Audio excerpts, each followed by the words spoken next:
40% युवा बेरोजगार घूम रहा है। इतना ही नहीं साथियों, पिछले 10 साल में सरकार में लगातार होने के 10 साल सरकार में होने के लगातार बाद भी आज 2 लाख से ज्यादा सरकारी नौकरियों के पद खाली पड़े हैं। तो साथियों, आप समझ जाइए कि एक तरफ 40% युवा बेरोजगार घूम रहा है और दूसरी तरफ सरकार के पास 2 लाख से ज्यादा पद खाली पड़े हैं। तो आप समझ जाइए कि किस तरह ये सरकार वो चाहे तो कल रात ही, आने वाले कुछ दिनों में ही हमारे सभी युवाओं को रोजगार दे सकती है, परंतु वो ये रोजगार देने की बजाय कौशल विकास निगम जैसी योजनाएं चलाकर परमानेंट जॉब्स को और कॉन्ट्रैक्चुअल जॉब्स के तहत यहां लोगों को रोजगार दे रही है। आपको जानकर शायद हैरानी हो कि ये जो परमानेंट जॉब्स हैं, इसके तहत आपको संविधान में दिया गया जो आरक्षण है वो मिलेगा, परंतु कॉन्ट्रैक्चुअल जॉब्स में कोई आरक्षण की व्यवस्था नहीं है। तो साथियों, ये सरकार सिस्टमैटिक तरीके से आप लोगों का आरक्षण खत्म करने का काम कर रही है। साथियों,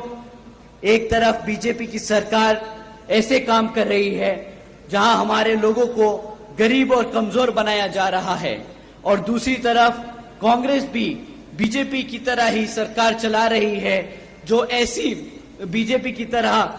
उन मुद्दों पर उसे घेर नहीं रही तबकि वो ऑपोजिशन में बैठी है। साथियों,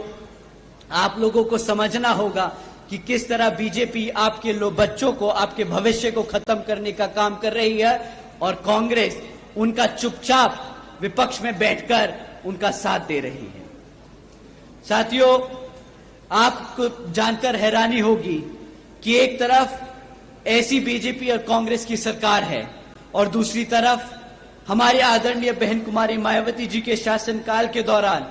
बसपा की सरकार ने यूपी में 90,000 से ज्यादा अधिक शिक्षकों को नौकरी दी थी, 1 लाख से अधिक सफाई कर्मचारियों को भर्ती किया था, 2 लाख से अधिक जवान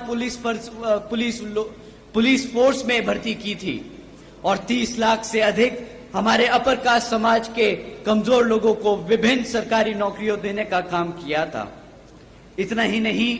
बल्कि बहन जी के शासनकाल के दौरान बसपा की सरकार ने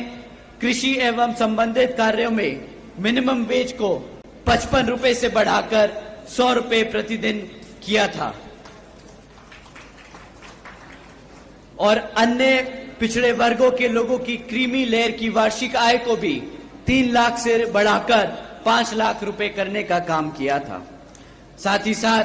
बहन जी ने गन्ना खरीद के दाम भी दुगने कर दिए थे। साथियों, उसी तरह जब आप अभय जी को यहां पर मुख्यमंत्री बनाने का काम करेंगे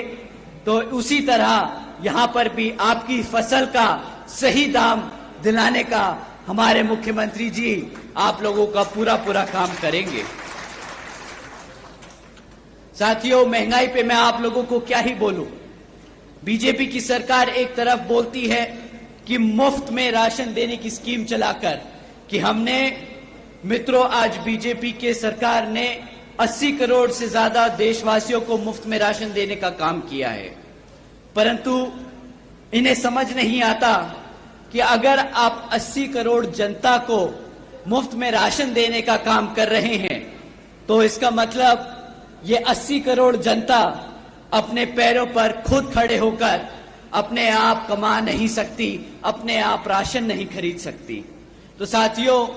जो सरकार आपके समाज को, आपके भविष्य को इस कदर खोखला कर दे कि वो अपने घर में खुद ही राशन खरीदकर अपने माँ बाप को ना खिला सके, तो क्या ऐसी सरकार को आप चाहेंगे कि वो सत्ता में बनी रहे या नहीं? तो साथियों,